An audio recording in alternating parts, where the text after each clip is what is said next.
First of all, for a couple of people who grew up in blue at SDSU, all of this red has taken some getting used to. I do bleed blue, and I probably will forever. I think Macy does too. So we bleed blue, but the red does look pretty good on us, I think. We're embracing it. We are. We're embracing it. Yes. I remember the first time on the job, he's like, well, you can wear black, red, or white. And I was like, well, I have a white T-shirt that I can wear. That's because I'm not going to wear red. I don't own any red. There's no red in my closet. So the first day on the job was a white T-shirt.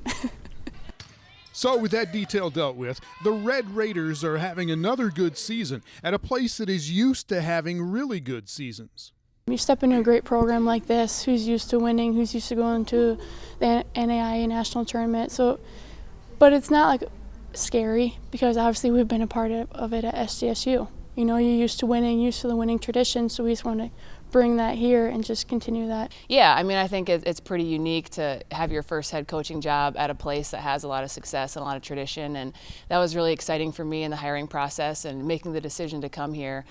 There's a lot of things about Northwestern that are very similar to South Dakota State: the success, the tradition, the support, just kind of the healthy, encouraging culture. You know, I think it's really hard, no matter how long you've been in a program, to get a new head coach and get a new staff and just have a new system, new voice, new expectations. And we kind of anticipated that'd be part of our transition. It would be a little difficult, but I thought our upperclassmen, our seniors especially, have done a really good job of helping with that transition and making things go, really smooth. And I don't want to say easy because nothing is ever easy, but being very open to new ideas and new perspectives and just being very coachable. And our upperclassmen really set the tone for our entire team. Just being in a system for 3 years and then all of a sudden you have to learn something new. It's kind of like freshman year all over again. You've got a little bit of a learning curve. You're not really have any like upperclassmen to look up to be able to explain things to you.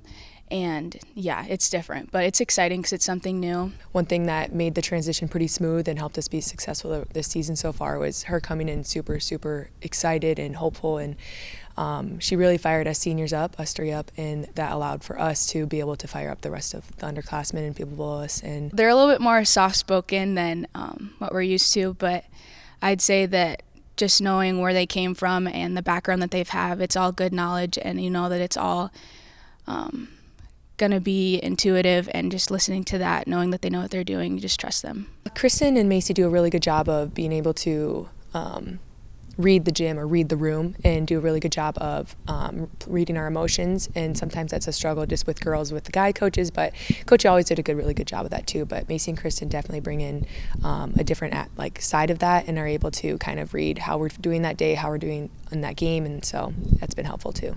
Rotert and Miller played 7 years apart at South Dakota State, but they have a basketball bond that goes back a long way.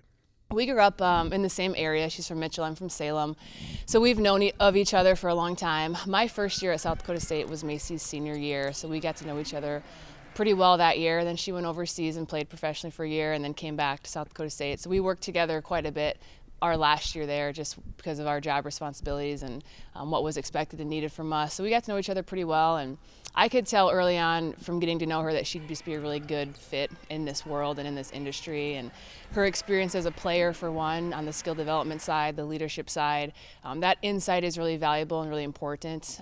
She's also just a wonderful person. That was a huge honor, and I don't know, it felt great that she asked me, a GA, like one that just came out of playing, that she wanted me to be her assistant coach and to help her lead a team to titles or, championships.